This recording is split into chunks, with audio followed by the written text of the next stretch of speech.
আমার জীবনের শেষ সময়টুকু আমি তোর সাথে কাটাবো। তুই রাতে আমাকে মাথায় হাত বুলিয়ে আমার মা যেভাবে ঘুম পাড়িয়ে দিত, তো এইভাবে আমাকে ঘুম পাড়িয়ে দিবি। আমার আর কেউ রইলো না আর কি। আমি অনেক বড় হব, কিন্তু আমার এই আফসোস নিয়ে আমার মৃত্যুবরণ হবে যে আমি কোনদিন আমার চাচুকে কাছে এনে রাখতে পারিনি, থেকে কলিজাটা কেউ তুলে নিয়ে গেছে। স্মৃতিচারণ বলতে আমার শুধু এই কথাটাই মনে হচ্ছে যে লাস্ট যখন আমি চাচুর সাথে দেখা করতে এসেছিলাম, আমার হাতটা ধরে ওনার বুকের উপর রেখে শুধু এটুকু বলেছিল যে আমি শেষ সময়টা তোর সাথে থাকবো, আমার জীবনের শেষ সময়টুকু আমি তোর সাথে কাটাবো। তুই আমাকে সবসময় খাওয়াই দিবি, গোসল করাই দিবি, আমার প্রতি রাতে আমাকে মাথায় হাত বুলিয়ে আমার মা যেভাবে ঘুম পাড়িয়ে দিত, তো এইভাবে আমাকে ঘুম পাড়িয়ে দিবি, সবসময় আমার সাথে সাথে থাকবি। তো আমাদের কথা ছিল এরকমই যে আমার শেষ সময়টা হয়তো আমাদের প্ল্যানিং এরকম ছিল যে চাচু হয়তো আমাদের কাছে একটা সময় চলে আসবে, আমরা এভাবে সবকিছু গুছাবো।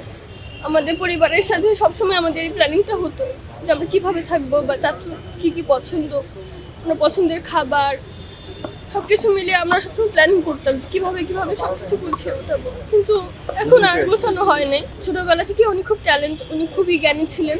পরিবারের একটু দূরত্বের কারণে দাদা দাদু ছোটবেলা থেকেই অনেক ছিলেন না, ওনারা মারা গিয়েছিলেন।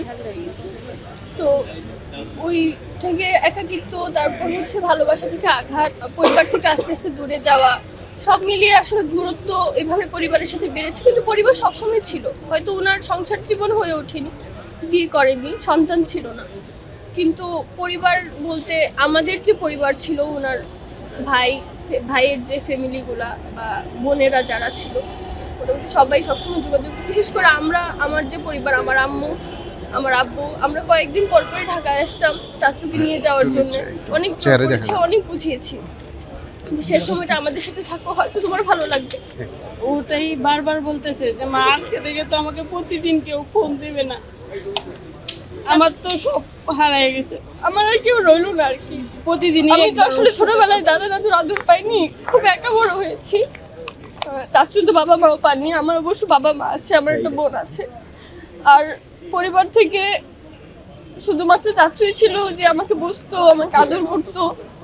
আমি চাচু সবসময় কাছাকাছি থাকতাম, আমার কাছে সবকিছু শেয়ার করতো যে কি হয়েছে কি না হয়েছে, কি লিখেছে। একটা কবিতা লিখলেও ওইটা আমাকে ভিডিও কলে গিয়ে আবৃত্তি করে শোনাতো, কেমন হয়েছে কবিতা। আমার নামে উনি একটা কবিতা লিখেছিলেন। যখন লাস্ট টাইম চাচুর সাথে এসে দেখা করেছিলাম, চাচু বার্থডে ছিল তখন 7ই অক্টোবর, আমাকে সবসময় না করতো যে আসিস না উনি হসপিটালে ছিলেন, পিজি হাসপাতালে ভর্তি ছিলেন।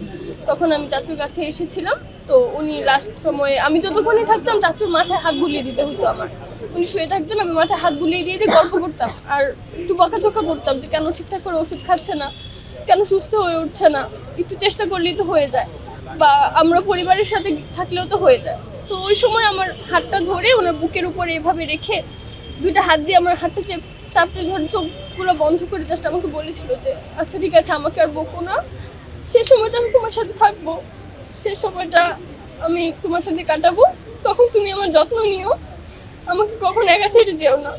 সবাই তো আমার জীবনে ওরকম কোনো আক্ষেপ নেই, আমার জীবন অনেক সুন্দর, কিন্তু জীবনে যদি কোনো না পাওয়া জিনিস থাকে, হয়তো আমার জীবনে অনেক কিছু আসবে, অনেক সফলতা আসবে, আমি অনেক বড় হব, কিন্তু আমার এই আফসোস নিয়ে আমার মৃত্যুবরণ হবে যে আমি কোনোদিন আমার চাচুকে কাছে এনে রাখতে পারিনি।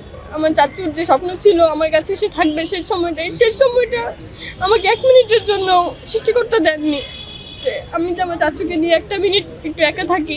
শেষ সময়টুকু আমি জানি না ওনার মৃত্যুটা কিভাবে হয়েছে, কিন্তু এটার মতো আফসোস আমার জীবনে আর কিছুই নেই। আমার জীবনটাকে পুরো মনে হচ্ছে যে আমার ভিতর থেকে কলিজাটা কেউ তুলে নিয়ে গেছে। আমাকে সবসময় মা বলতো যে আমি তো ছোটবেলায় মা হারিয়েছি, তুই আমার একটা মা, তুই আমার যত্ন নিস, ভালো থাকিস, আর তুই তো আমার রক্ত। আমাকে সবসময় এইভাবে বলতো যে আমার তো আর কেউ নেই, তুই তো আমার যে বড় বোন, তোরা তো আমার রক্ত, তো তোদের সাথে তো কোনো কথা নেই, তোরা যেভাবে বলবি কিছু সেভাবে হবে, জাস্ট আমাকে একটু সময় দে, আমার কিছু কাজ আছে, ব্যাংকিং কিছু কাজ আছে, সব মিলিয়ে আমি যেহেতু ঢাকায় আমার কেন্দ্র ছিল থেকে ঢাকায় থেকেছি, অনেক ধরনের কাজ ছিল। তো আমাকে বলেছিল যে সেটুকু আমাকে শেষ সময়টুকু দিয়ে আমি এগুলো গুছিয়ে আমি ময়মনসিংহতে তোদের কাছে চলে যাব।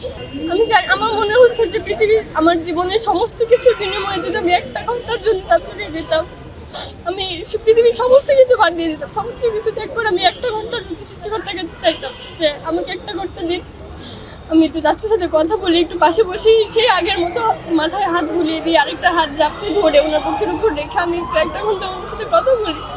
আমার কিছু চাই না জীবনে। দুটা মানুষের নাম মিলিয়ে উনি লিখেছিলেন, সালমা ও বিপাশার দোকানের টোল, পানিতে কচুরি পানা, ডানায় বকুল, এরকম করে 4টি লাইন ছিল।